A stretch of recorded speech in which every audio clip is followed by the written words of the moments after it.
tous et bienvenue pour ce nouveau débriefing. Alors vous avez tous sûrement dû le voir, l'Ukraine a fait couler beaucoup d'encre, fait parler énormément d'hommes politiques, fait aussi parler les citoyens qui s'interpellent de plus en plus sur le rôle que jouent les politiques, les informations qui sont données dans les médias qui ne reflètent pas forcément ce qui se passe sur le terrain. Et chez François, on a l'habitude de parler avec des gens de terrain de manière à essayer de comprendre, de décrypter le message qui nous est donné par les politiques.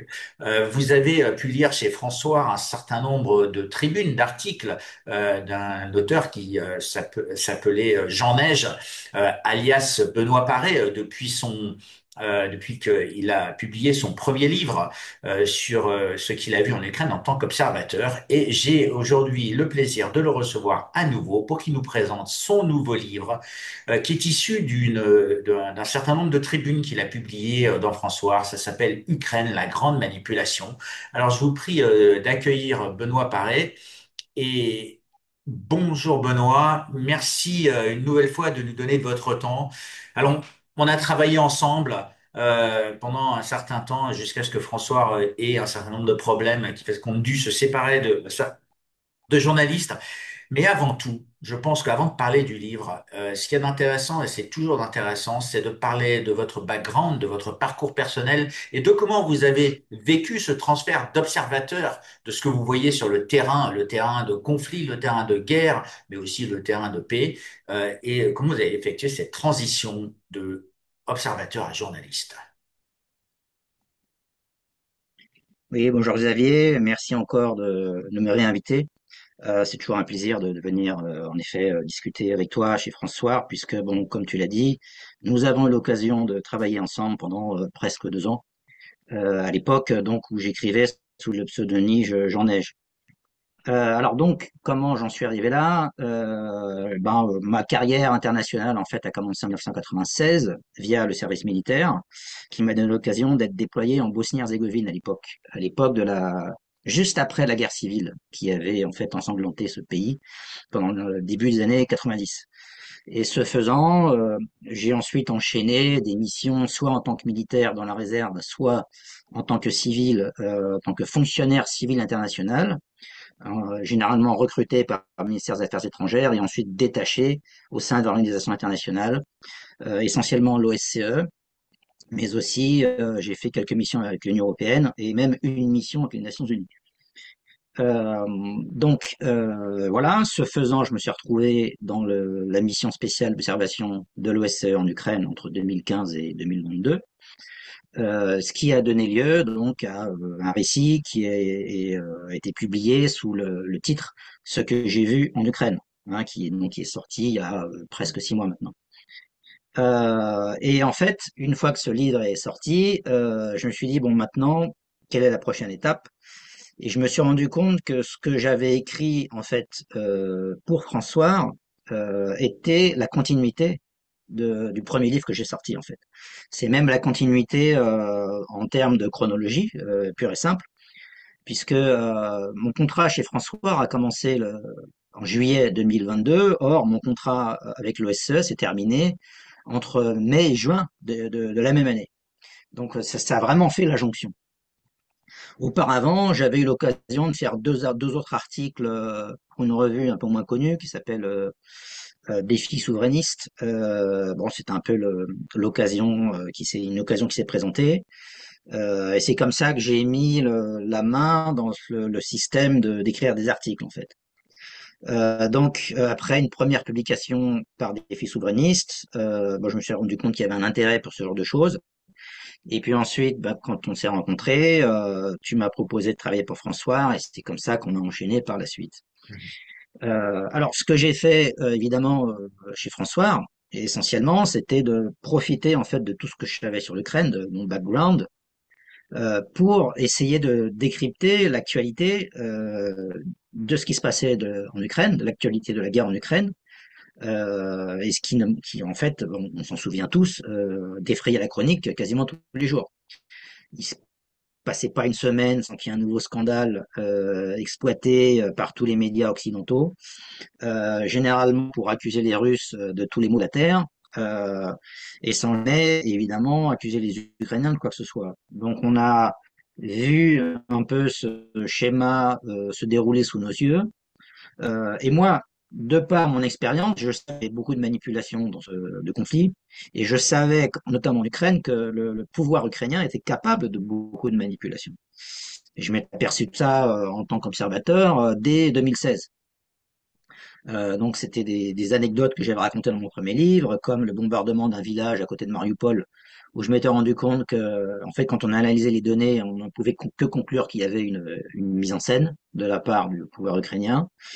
Et ensuite, ça s'est répété, un peu le même schéma, juste avant le départ de l'opération militaire spéciale russe en février 2022.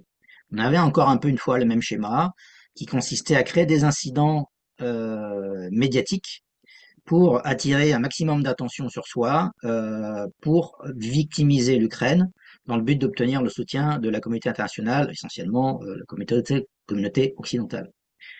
Donc ça, et ensuite, je me suis rendu compte qu'en fait, ce schéma-là, il n'a pas arrêté de se répéter. Dès le premier gros scandale médiatique qui a défrayé la chronique, c'était le bombardement de la maternité de Mariupol. Donc on était début mars 2022. Ça a été vraiment la grosse affaire très médiatisée. Et donc j'ai voulu étudier ça en détail parce qu'en plus Mariupol, je connaissais très bien. J'y ai vécu pendant près de 2 ans et demi. Donc, quand je vois des images de Mariupol, je peux tout à fait me repérer, je sais où sont les lieux.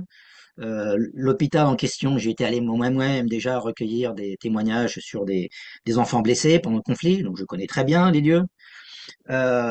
Et donc, bah, j'ai profité en fait de toutes ces connaissances pour essayer de décrypter tout ce qu'on nous disait. Après l'affaire de de la maternité, il y a l'affaire du théâtre de Mariupol, pareil, un lieu que je connaissais très bien pour avoir été moi-même. Je passais devant tous les jours à pied, c'était sur le chemin pour aller au bureau. Et au-delà, ensuite, il y a eu l'affaire de la gare de Kramatorsk, le bombardement de la gare de Kramatorsk. Là, on était début avril. Pareil, la gare de Kramatorsk, j'y suis allé peut-être 50 fois dans ma vie, et encore, peut-être que plus que ça. Donc je connais très bien les lieux. Quand j'ai vu les photos publiées de la position de la queue du missile, je pouvais tout de suite me repérer, je pouvais tout de suite repérer la direction en fait du corps du missile. Pour moi, c'était presque un jeu d'enfant de faire ça.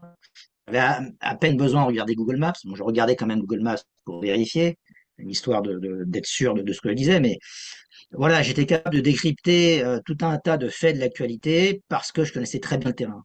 Euh, et je connaissais non seulement le terrain de manière, ouais, Oui, Benoît, donc en je fait, connaissais non seulement le terrain de manière physique, mais aussi la mentalité des acteurs. voilà. C'est important en fait de mentionner. Donc, quand même, quand on parle de ce livre, donc cette grande manipulation, aujourd'hui, le cœur de ce livre, c'est toute une série de chapitres qui revisitent, on va dire, des allégations de crimes russes, comme on vient de parler de Mariupol, de Bouchra. Et moi, ce qui m'intéresse quand même, je pense pour les lecteurs, c'est d'expliquer les principes de cette manipulation, mais quelles sont celles les plus flagrantes qui, à tes yeux, et surtout, tu viens de nous expliquer comment tu as compilé les preuves. Tu as commencé à dire, voilà, j'ai l'expérience du terrain, donc en fait, je connais le réel. Et quand on voit les manipulations, est-ce que justement c'est parce que les gens ne connaissent pas le réel? Est-ce que c'est parce qu'ils suivent un narratif? Est-ce que c'est parce que on leur demande de parler de cette manière-là? Comment tu expliques, on va dire, cette déconnexion qu'il y a entre ce qu'on entend et le réel? Bah, déjà, une des recettes de la manipulation, notamment la manipulation en temps de guerre, c'est de jouer sur l'émotionnel. Et l'émotionnel, en fait, fonctionne encore mieux si on joue sur les enfants. Là, quand vous mettez en scène ou que vous mettez en avant un événement qui atteint potentiellement des enfants, là, vous avez l'attention émotionnelle de la plus grande partie de la population. Et à partir de ce moment-là, les gens, quand c'est l'émotionnel en premier qui est atteint, les gens ne réfléchissent pas. Ils sont tout de suite dans l'émotionnel et ils ne sont pas dans une position d'analyse. Et ça, c'est une des recettes majeures. Alors donc, pour revenir par exemple à la maternité de Mariupol, on vous dit, oh là là, quelle horreur, on bombarde une maternité, c'est-à-dire un endroit où on a des femmes vulnérables qui mettent à jour des bébés. Donc, on se dit que là, pour la propagande pro-ukrainienne, c'était une affaire en or à exploiter. Parce que là, ils avaient l'occasion de donner la pire image possible des Russes. Et donc après, bon, honnêtement, sur tous les événements que j'ai analysés, celui de la maquette de Mariupol est celui sur lequel j'ai le moins de certitude, une fois que j'avais vérifié les données. En ce sens qu'il y a bien une explosion. A priori, d'après les données qu'on a, le cratère qui est localisé peut correspondre à une bombe jetée par un avion, parce que c'est massif. Reste à savoir, est-ce qu'il s'agit d'une erreur de tir? Ça arrive hein, dans les guerres. Est-ce que c'est une erreur de tir? Ou est-ce que les Russes ont volontairement visé cet endroit-là? Et s'ils l'ont volontairement visé, pourquoi? Est-ce qu'ils savaient qu'il y avait des femmes enceintes dans le bâtiment? Ou est-ce qu'ils l'ont visé pour d'autres raisons? Parce que comme ils disent, parce qu'il y avait des militaires, notamment des militaires de l'unité Azov, sur place. Vous voyez?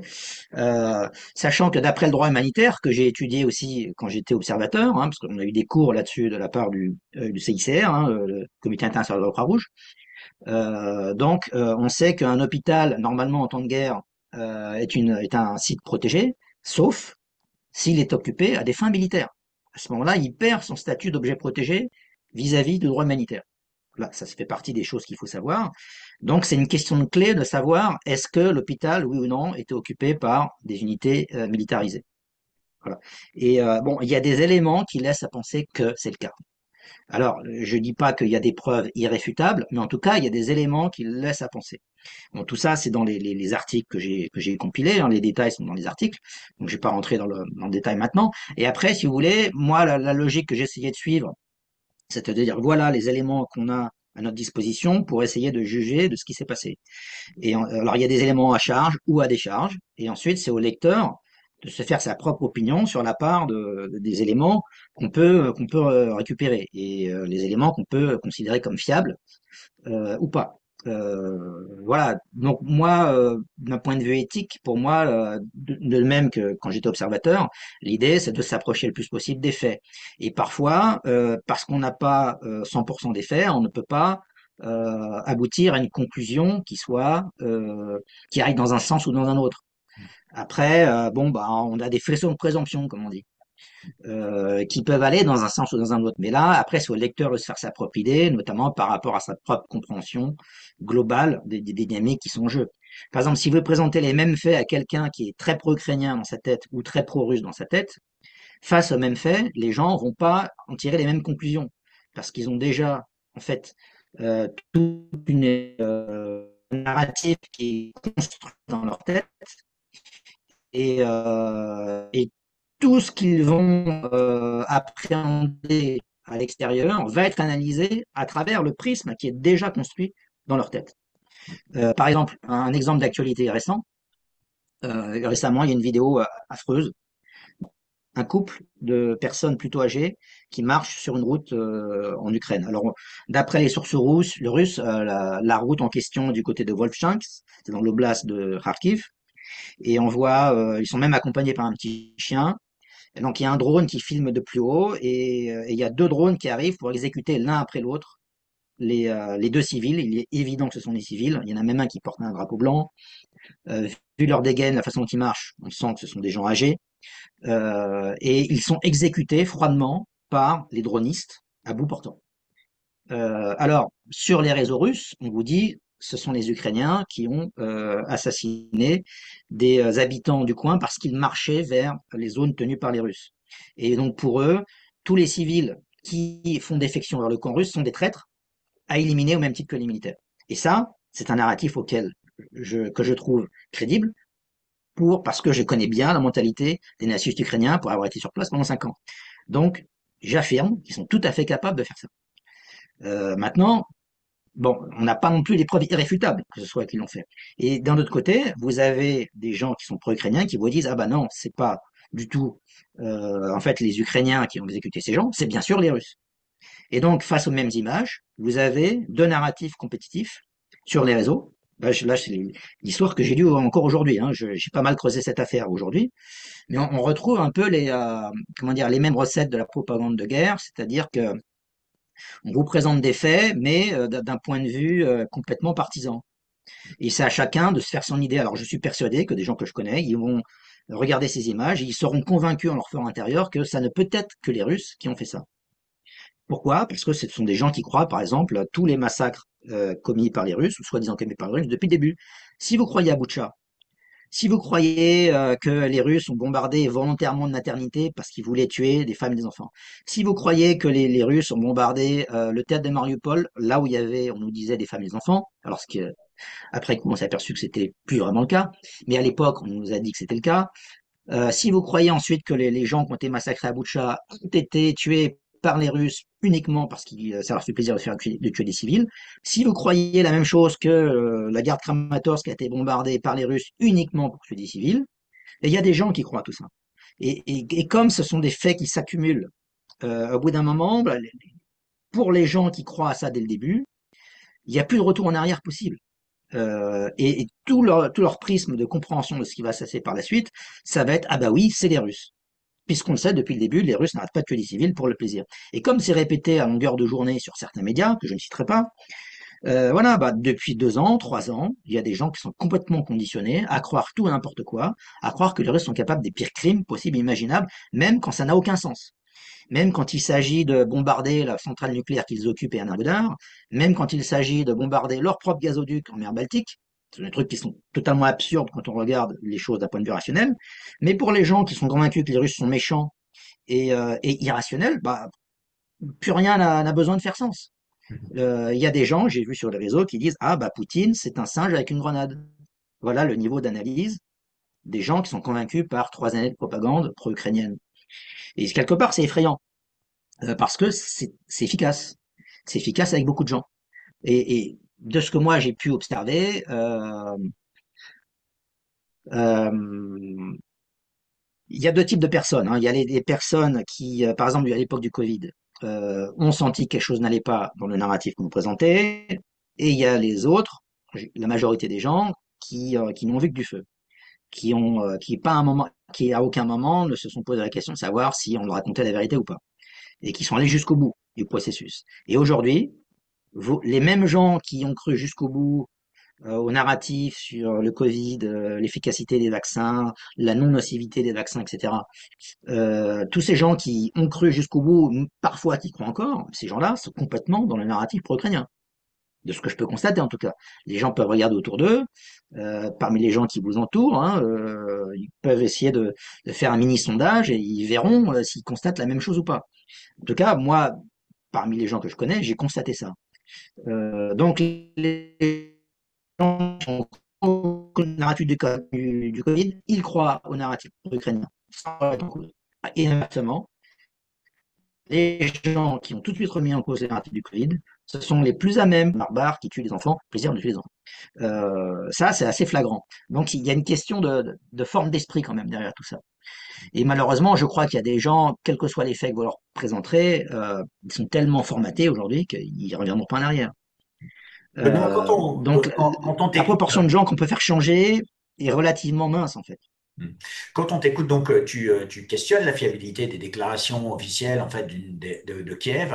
Tu questionnes les biais éditoriaux qui sont couverts dans les médias, au risque que certaines personnes puissent te dire, mais non, en fin de compte, tu deviens pro-russe ou tu relais une forme de propagande pro-russe. J'ai une question pour toi. Comment tu fais pour concilier en fait ton devoir de journalisme, d'indépendance, de respecter la vérité? Tu as parlé d'éthique tout à l'heure. Juste que tu nous expliques avec tes propres mots.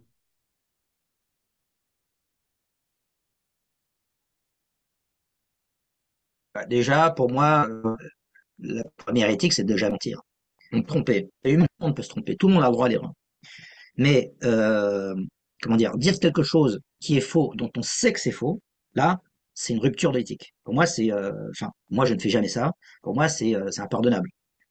Donc, moi, j'ai toujours essayé de faire attention à ne pas affirmer des choses qui soient fausses. Alors, parfois, on n'a pas tous les éléments pour affirmer à 100% ce qui est vrai ou ce qui ne l'est pas. Et donc, ce qui fait la différence, bah, c'est un peu comme j'ai expliqué tout à l'heure, c'est la compréhension qu'on a bâtie avec le temps d'une certaine situation. Et moi, le fait est que de par mon parcours, et d'ailleurs, je me suis aperçu dans mes articles qu'avec le temps, je devenais de plus en plus affirmatif sur certaines choses. Au début, j'étais assez prudent dans mon expression, J'essaie d'être le plus neutre possible. Et sauf que sur la fin, à un moment donné, dans un article, j'ai même dit encore un mensonge de Kiev. Parce que pour moi, à force d'étudier tous les événements les uns après les autres, ça devenait tellement évident qu'on était face à des mensonges systémiques de la part de Zelensky et de ceux qui l'entourent. Encore une fois, si vous voulez en avoir la démonstration, bah, lisez le livre. Parce que moi, c'est ce qui m'a apparu en relisant le livre moi-même, en relisant tout ça, c'est que à un moment donné, à force de voir des mêmes schémas se répéter et de d'avoir les éléments disponibles pour les démonter, ces schémas, au bout d'un moment, on se dit bon bah ok, là je prends plus de pincettes maintenant, je dis ce que je vois et ce que je vois c'est un mensonge et je le dis, hein, dire ce qu'on voit. Et donc, à un moment donné, pour moi, on n'en est plus à l'idée de se poser des questions. Là, pour moi, ça devient évident. Maintenant, bon, quelqu'un qui lirait un article seul, isolé, celui où je parle de mensonge de Kiev, il pourrait se dire, mais bon, est-ce que vraiment on peut être sûr à 100% que c'est un mensonge? À ce moment-là, s'il est pour pouvoir mieux comprendre pourquoi je dis ça, il faut lire tout ce qu'il y a avant. Il faut, il faut étudier en détail tout ce qu'il y a avant.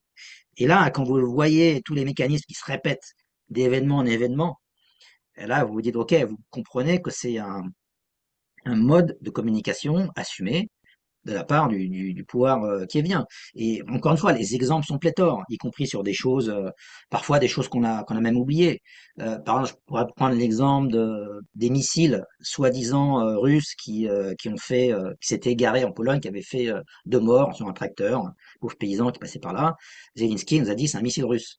Or, à l'époque, d'ailleurs, l'OTAN était beaucoup plus prudente, parce qu'elle disait, oh là là, si un missile russe touche des Polonais, ça veut dire quelque part, on risque d'être dans l'engrenage de l'article 5 du traité de l'Atlantique Nord, c'est-à-dire on a le devoir de réagir et de déclarer la guerre à la Russie. Donc là, d'un seul coup, l'OTAN était beaucoup plus prudente à ce moment-là. Et in fine, quand on gratte l'affaire, les éléments qu'on peut récupérer, c'est qu'en fait, c'était pas un missile russe, c'est que c'était un missile ukrainien qui était tombé, en Pologne. Et après, il y a une autre question que je n'ai pas cessé de me poser pendant les 2 années que je travaillais chez François, et que personne ne se pose dans les médias mainstream. C'était à qui profite le crime? Cui bono, hein, en latin. Ça, je l'ai répété maintes et maintes fois en conclusion de mes articles, voire en intro. Toujours la question, quand on ne veut pas être des victimes de la manipulation, c'est la première question à se poser. À qui profite le crime? À qui ça profite cette affaire? Et à chaque fois qu'on fait une analyse à qui profite le crime, ça ne profite jamais aux Russes et ça profite toujours à la propagande ukrainienne. Systématiquement, dans toutes les affaires que j'ai mises en avant. Alors je pense que le cas où les Russes ont peut-être le plus de choses à se reprocher, je dirais que c'est l'affaire de la maternité de Mariupol.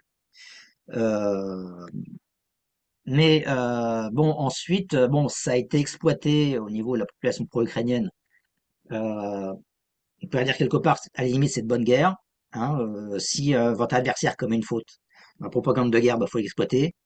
Donc là, c'est ce qui a été fait au maximum. Et les Russes ont eu des excuses, franchement, n'est pas la route dans les premières réactions. Et ça, j'en parle aussi dans les Oui, il y a beaucoup articles. de Et critiques, on ça, va ça dire. sentait la communication de crise qui n'était pas au point à leur niveau. Euh, et ils ont dit des choses qui sont avérées fausses par la suite. Donc là, bon, bah, ils n'ont pas fait montre de comment dire de beaucoup de professionnalisme dans la communication, c'est le moins qu'on puisse dire à ce moment-là. Après, je pense qu'ils étaient un peu plus rodés, mais voilà pour dire que il faut pas jamais analyser les choses à 100% dans un sens et pas dans l'autre. Il faut toujours aussi essayer de garder une distance critique, même quand on a tendance à prendre parti pour un camp ou pour l'autre.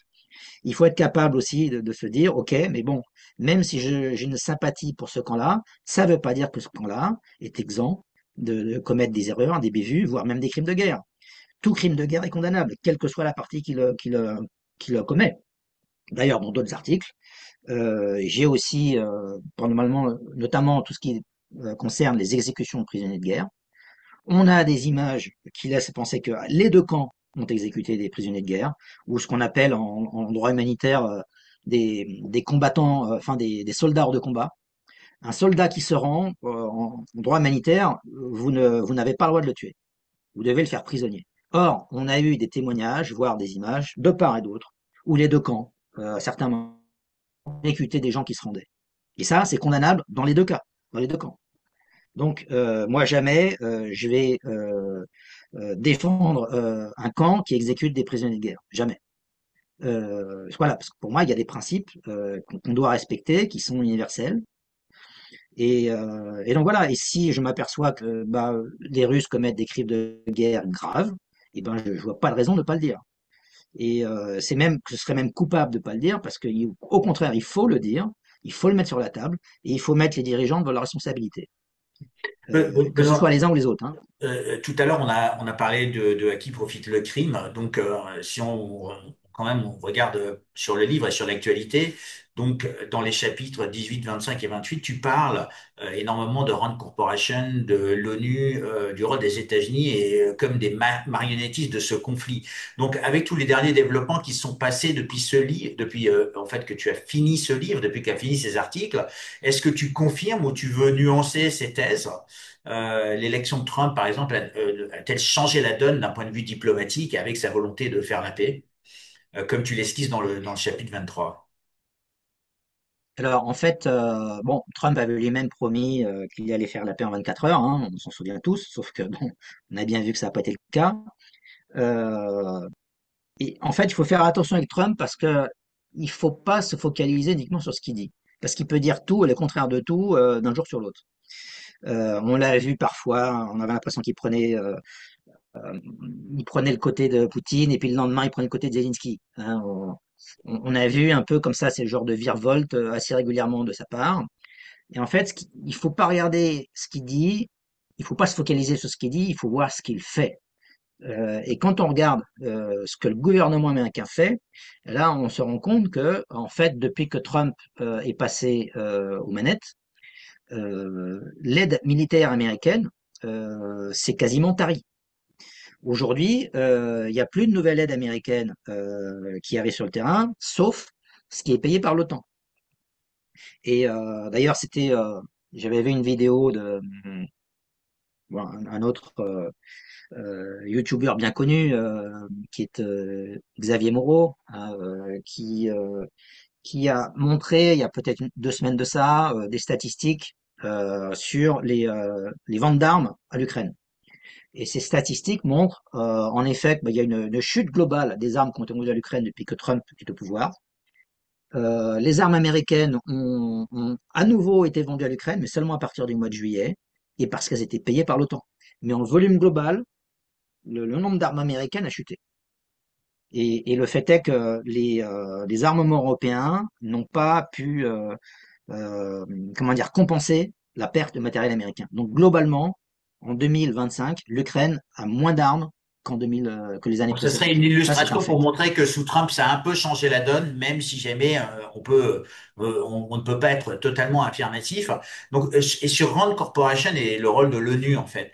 Donc, on a l'impression quand même que les citoyens, de manière générale, chez François, on a fait des sondages, on a demandé aux Français, ils veulent la paix, hein, peu importe qui l'a fait, que ce soit Trump qui prenne les devants, que ce soit un autre homme politique, les Français préfèrent la paix à la guerre et ils sont une grande majorité à vouloir la paix, ce qui est déjà très louable en fin de compte, puisqu'on a l'impression que quand on écoute les politiques en France, ils ont tendance à cibler la Russie comme étant un ennemi qui va venir jusqu'aux portes de Paris, et on a l'impression qu'il y a une déconnexion entre les citoyens et les pouvoirs en place. Est-ce que ça, c'est quelque chose qu'on peut ressentir dans les analyses que tu as faites? Bah, disons que oui, la pression de la part de notre gouvernement, de notre propre président pour euh, engager nos propres troupes éventuellement en Ukraine, ça a commencé assez tôt, hein. D'ailleurs, moi, j'ai écrit un premier article, une tribune, en fait, non à la guerre. C'était, je crois, déjà dès 2022, de mémoire. Enfin, c'est dans le livre, donc les gens pourront s'y référer. Et ensuite, j'ai refait un peu une série d'articles sur le même thème à partir du mois de mars 2024. Parce qu'à ce moment-là, en février 2024, on se souviendra que le président Macron, pour la première fois, a lancé l'idée de déployer des troupes au sol françaises et européennes en Ukraine. C'est la première fois qu'il a annoncé l'idée, c'était en février 2024. Et là, je me suis dit, on est en train de passer un seuil et j'ai voulu réagir contre ça. Donc j'ai fait une série d'articles dans la foulée qui ensuite ont été publiés donc sur François. Et j'ai essayé d'analyser qu'est-ce qui était à l'œuvre derrière ces déclarations de notre président en fait. Qu'est-ce qui motivait l'Occident à vouloir absolument s'impliquer dans cette guerre, à vouloir empêcher la Russie de la gagner. Macron l'a dit plusieurs fois, il faut empêcher à tout prix la Russie de gagner cette guerre. Pourquoi l'Occident veut absolument empêcher la Russie de gagner cette guerre? Euh, alors, bon, il y a plusieurs personnes qui ont fait des déclarations, notamment Boris Johnson, qui disait que si euh, la Russie gagne la guerre en Ukraine, en fait, ça va affecter la crédibilité de l'Occident, l'Occident global, en tant qu'acteur majeur sur la scène internationale. C'est la crédibilité de l'Occident tout entier qui va en souffrir, puisque l'Occident s'est engagé quasiment complètement derrière l'Ukraine, ça on le sait. Et donc voilà, il y avait un enjeu à ce niveau-là de domination de la planète en fait. L'Ukraine, d'une certaine manière, c'est un théâtre pour l'Occident où on doit démontrer sa capacité à dominer le monde, à encore dominer le monde, si je puis le dire. Et donc, bah, la Russie est un acteur qui refuse de se soumettre au diktat de l'Occident.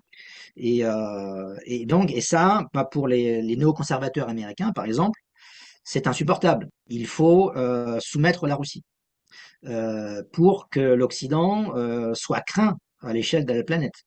Parce qu'il se pose dans la guerre en Ukraine, l'Occident ne sera plus craint par personne. C'est ça, c'est de ça dont les néoconservateurs et tous ceux qui leur sont affiliés ont peur.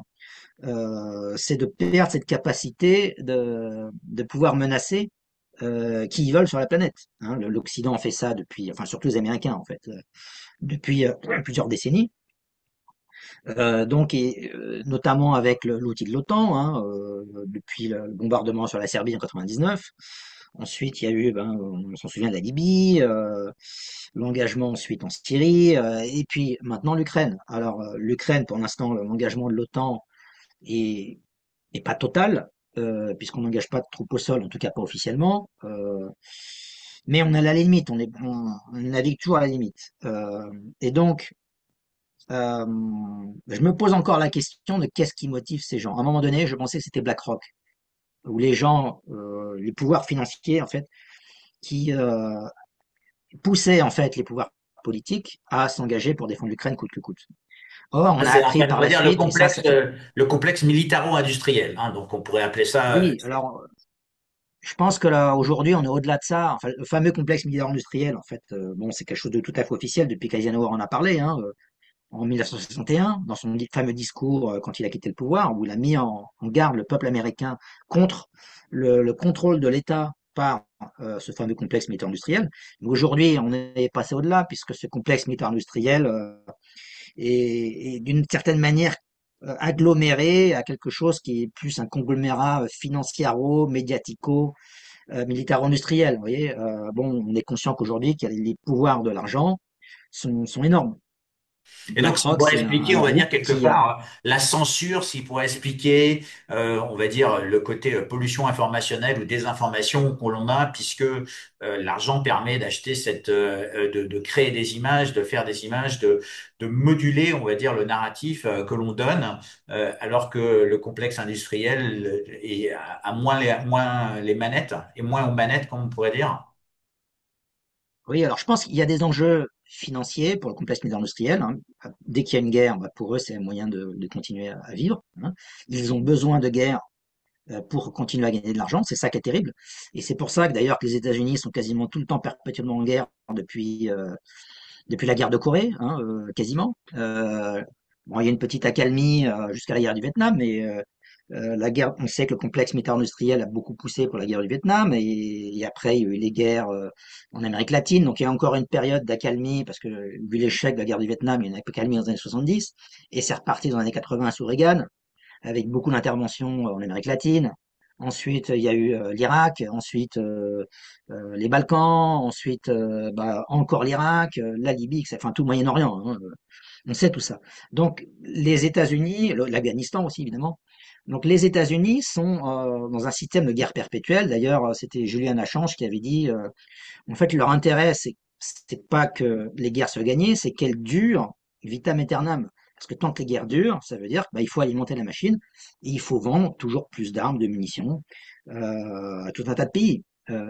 Et là, même Gorbatchev avait dit, d'après certains, que avec l'effondrement de l'URSS, en fait, les Russes allaient rendre un très mauvais service aux États-Unis parce ils allaient les priver d'un ennemi.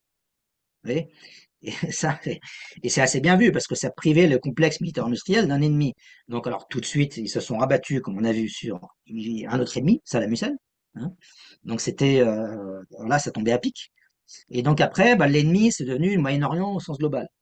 Ensuite, l'Afghanistan, et maintenant, on revient vers la Russie. Mais il faut toujours un ennemi pour faire vivre ce complexe militaire-industriel Un ennemi qui, en fait, est militaire, tentaculaire aujourd'hui. un ennemi militaire, un ennemi commercial, bien sûr. Oui, Ça, c'est ce complexe militaire un ennemi industriel. géostratégique.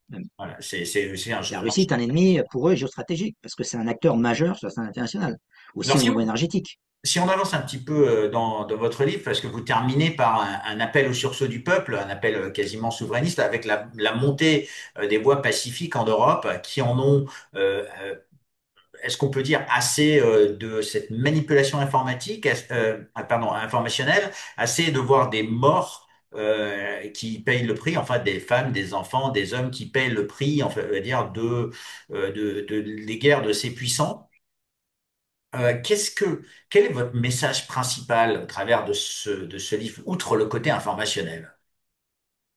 Bah, oui, alors, je pense que, enfin, c'est pas que moi, on sait, même une génération, je l'ai dit, les peuples de tradition démocratique ne sont jamais pour les guerres au départ. Comme Julien Assange l'a bien dit, les peuples démocratiques, il faut leur mentir pour les convaincre de soutenir une guerre. Et c'est ce que fait le complexe militaro-industriel et la machine politico-médiatique depuis toutes les guerres de l'Occident, depuis au moins la guerre du Golfe. Euh, donc il y a toujours, à chaque fois, pour préparer les esprits à la guerre, il y a toujours une campagne médiatique massive pour diaboliser l'ennemi du moment. C'est systématique. Et une fois que la guerre est commencée, il faut mettre en avant des petites anecdotes, parfois qui sont à moitié vraies, parfois qui sont complètement inventées de toutes pièces, comme la fameuse affaire des bébés irakiens, non pas Koweïti, pardon, les bébés Koweïti qui auraient été enlevés de leur couveuse par les méchants soldats irakiens. On a su par l'après que c'était totalement inventé, juste pour citer un exemple. Mais à chaque fois, ouais, on a ce même schéma de diabolisation de l'ennemi qui passe par l'idée de exploiter les moindres fautes de l'ennemi, mais aussi voire créer des incidents de toutes pièces pour choquer le plus possible les opinions publiques, afin d'obtenir un soutien populaire à la guerre qu'on veut. Alors là, aujourd'hui, ce qui fait un peu peur, c'est qu'on voit que la démarche de propagande atteint les plus hauts sommets de l'armée. On voit les plus hauts gradés de nos armées qui nous font des avertissements sur le pouvoir de la Russie, le fait qu'on risque une guerre dès demain quasiment. On n'a jamais vu ça. Hein. Moi, j'ai 55 ans. Je vis dans ce monde des défis géostratégiques depuis 20, enfin 30 ans, et j'ai jamais vu un tel niveau de propagande où on prend les chefs d'état-major des armées qui font des déclarations pour faire peur aux gens, alors que quand on regarde les faits, mais on se demande mais sur quoi ça repose? Et je ne vois aucune raison pour la Russie d'attaquer l'Europe de l'Ouest. Je vois aucune. Sauf à ce que l'Europe de l'Ouest finisse par déclarer la guerre à la Russie. Si on continue, ça pourrait arriver un jour. Mais de leur point de vue, ils ont déjà du mal à conquérir un quart de l'Ukraine. Donc, et ça leur coûte déjà énormément en matériel, en hommes, et aussi au niveau de leur économie. Je vois pas pourquoi ils auraient l'ambition derrière d'aller envahir des pays par la suite, notamment les pays baltes, dont on sait que dans les pays baltes, la majorité des habitants leur sont totalement hostiles. Ce serait des situations invivables pour eux. Même conquérir l'ouest de l'Ukraine, on sait que la population de l'ouest de l'Ukraine est fondamentalement hostile aux Russes, ce serait quelque chose d'ingérable pour les Russes de faire ce genre de choses. Ils se condamneraient à avoir des problèmes pendant les décennies qui viennent, à avoir des guérillas permanentes, etc. Donc ça, et je pense pas que ce soit ce que les Russes souhaitent. Ça n'a pas de sens. Ils ont déjà le plus grand pays au monde. Pourquoi est-ce qu'ils iraient conquérir des territoires, en plus l'ouest de l'Ukraine? ça n'a pas vraiment d'intérêt stratégique, ne serait-ce que même que les pays baltes. On ne voit pas ce qui attirerait au niveau économique la Russie dans ces zones-là. Je vois pas. Pareil pour la Pologne, même chose. La Pologne, on sait que la population polonaise est extrêmement hostile aux Russes, traditionnellement, historiquement. Donc euh, je vois aucune raison pour les Russes d'aller de se dire on va maintenant envahir tous ces pays-là parce qu'on en a envie. C'est absurde. Et quand les Russes n'arrêtent pas de dire qu'ils n'ont aucune intention, en effet, d'attaquer un pays de l'OTAN, ça fait des années qu'ils le disent, et pourtant, on a tous nos dirigeants, pas seulement en France, mais aussi en Allemagne, au Royaume-Uni, dans les pays nordiques, qui nous disent, oh là là, attention, il faut se préparer à la grande guerre avec la Russie, parce que la Russie est une menace. Ça paraît totalement fabriqué. Alors, ça ne veut pas dire qu'il y a des tensions sous-main ici ou là, notamment en Afrique, euh, mais parce que, bon, en Afrique, il y a une compétition entre les pouvoirs pour implanter leur pion, mais là, parce qu'il y a des vrais enjeux économiques aussi en Afrique, hein. Mais c'est autre chose. L'Afrique, c'est pas l'Europe. Euh, et les Français ne sont pas chez eux non plus en Afrique. Il y a une compétition ouverte entre les grandes puissances, la Chine, la France, la Russie maintenant, les États-Unis. Tous ces pays-là se font concurrence en Afrique, c'est un fait. Mais il faut pas interpréter le fait que Wagner soit venu au Mali et fait virer l'armée française. Bon, je suis pas spécialiste du dossier, mais au lieu de se dire oh là là, c'est affreux, peut-être qu'il faut aussi se remettre en question, nous les Français. Qu'est-ce qu'on a fait en tant que Français pour en arriver là? Il y a peut-être des remises en cause à faire, vous voyez. Mais Benoît, voilà, tout ça pour dire que je vois pas de raison pour lesquelles la Russie menacerait l'Europe. Voilà. Et la menace russe me paraît totalement fabriquée. Il y a un autre enjeu derrière, c'est de nous faire peur. Alors pourquoi? Peut-être que l'enjeu, c'est d'essayer de nous faire peur au point de justifier une société chez nous qui soit de plus en plus restrictive des libertés. On veut contrôler nos messages sur Internet, hein, chat control, le fameux DSA. On veut de plus en plus censurer. Peut-être que la peur de l'invasion russe, c'est fait pour justifier une société de contrôle de plus en plus drastique en Europe de l'Ouest. Et ce que disent certains, c'est que c'est aussi fait pour que l'Union européenne se dise face à la menace russe, il faut qu'on devienne un super État, il faut centraliser tous les pouvoirs à Bruxelles, et il faut qu'on développe une armée européenne. Parce que voilà, il y a que comme ça qu'on pourra faire face à la menace russe. Sauf que, encore une fois, la menace russe, elle est complètement fabriquée. Mais tout ça, ça serait fabriqué dans le but de justifier la création d'un super État européen doté de sa propre armée. Alors que ça, c'est totalement absent des traités. Les traités qu'on a signés, en fait, il n'y a aucune mention de la création d'une armée européenne. Bon, on parle de coopération militaire, mais on ne parle pas de la création d'une armée pour un super État européen. Vous voyez, on a l'impression que c'est vers ça, en tout cas c'est ce que certains disent, vers ça qui va nous amener, d'où toute la propagande de guerre qu'on subit aujourd'hui. donc Euh, Benoît, le message qu'on voilà. peut Alors évidemment, adresser, ne suit pas. le Le peuple ne suit message. pas, mais le problème, c'est que bon, on a vu que le taux de popularité de président Macron est tombé très bas, il est à 11%, je crois, la dernière fois que j'ai regardé. Et notamment, je pense qu'un des facteurs qui compte dans la balance, c'est le fait que, heureusement, je pense que la majorité des gens ne suivent pas ce narratif pro-guerre, ce narratif de la menace russe, heureusement. Mais malgré tout, on a tout un tas de médias et même de politiques qui continuent à le mettre en avant, Voilà, donc, bien que ça prenne pas. quelque part, le message qu'on peut adresser aux citoyens, c'est garder votre esprit critique et puis aux décideurs, c'est aussi donner une base factuelle parce que quand on entend nos gouvernants, nos militaires parler de la menace russe, et très souvent on leur demande des éléments factuels et on ne les voit pas.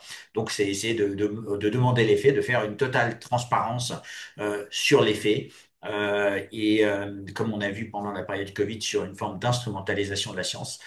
On arrive à la fin de cet entretien. Juste, c'est l'habitude chez François qu'on donne le mot de la fin aux personnes que l'on interviewe. Qu'est-ce que tu voudrais qu'on retire, si jamais peut-être il y avait un dernier chapitre, un 44e chapitre de ce livre qui en compte beaucoup. Est-ce que c'est une histoire sans fin? Est-ce que c'est un puits sans fond? Est-ce que cette guerre va continuer ad vitam aeternam? Mais qu'est-ce que tu nous dirais comme mot de la fin?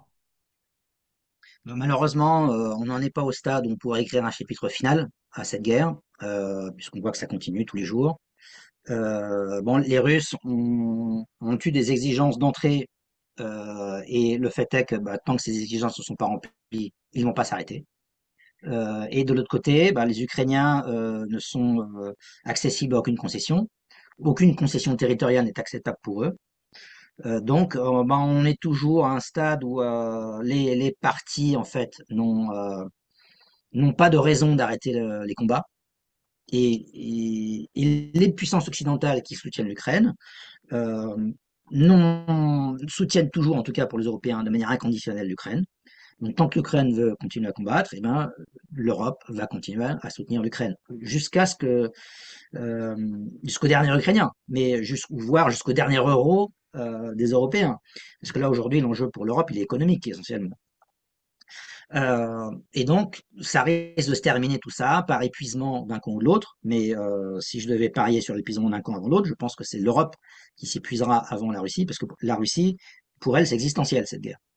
La Russie est dans une guerre existentielle, puisqu'on sait maintenant qu'il y a tout un tas de, notamment Kaja Kallas, hein, qui aujourd'hui dirige la diplomatie européenne. Elle a déjà dit en tant que première ministre estonienne que son rêve, ce serait de démanteler la Russie en petits États. Voilà. Donc, et cette personne-là, elle a été nommée au poste de numéro 2 de la diplomatie européenne derrière von der Leyen. Donc, quelle provocation, quelle pire provocation l'Europe pouvait faire que de nommer cette personne-là à ce poste. Bref, donc on n'est pas malheureusement, on ne va pas vers l'apaisement. Au contraire, on va vers la lutte à mort. Euh, et je pense que le premier système qui risque d'imploser, c'est plutôt l'Union européenne que la Russie. Parce que c'est pas existentiel pour l'Union européenne, cette affaire. Pour les peuples européens, c'est pas existentiel. Malheureusement, ça risque de passer pour nous, pour les peuples européens, par beaucoup de sacrifices. Hein, au niveau des aides sociales, des retraites, tout le monde va en souffrir. Voir la cohérence de la société. Et peut-être qu'à un moment donné, il y aura une rébellion dans certains pays, ou rébellion des peuples, je sais pas. Moi, je suis pas pour la violence. Et peut-être que le système va imploser sous le poids de sa propre propagande. On verra. On n'a pas vu le bout de l'affaire, donc je pourrais pas en fait écrire le dernier chapitre tant qu'on n'est pas au bout de l'affaire. Il faudra attendre d'aller au bout. Eh bien, merci beaucoup, Benoît, de nous avoir donné ton temps. On le rappelle, donc, tu as sorti un nouveau livre qui s'appelle Ukraine, la grande manipulation. Il est disponible. Vous pourrez retrouver le lien dans la vidéo. Je vous invite à le lire. C'est une analyse critique avec la plume de l'observateur et, on va dire, le talent du journaliste. J'ai toujours eu un grand plaisir à relire les articles de Benoît comme les autres personnes dans la rédaction de chez François.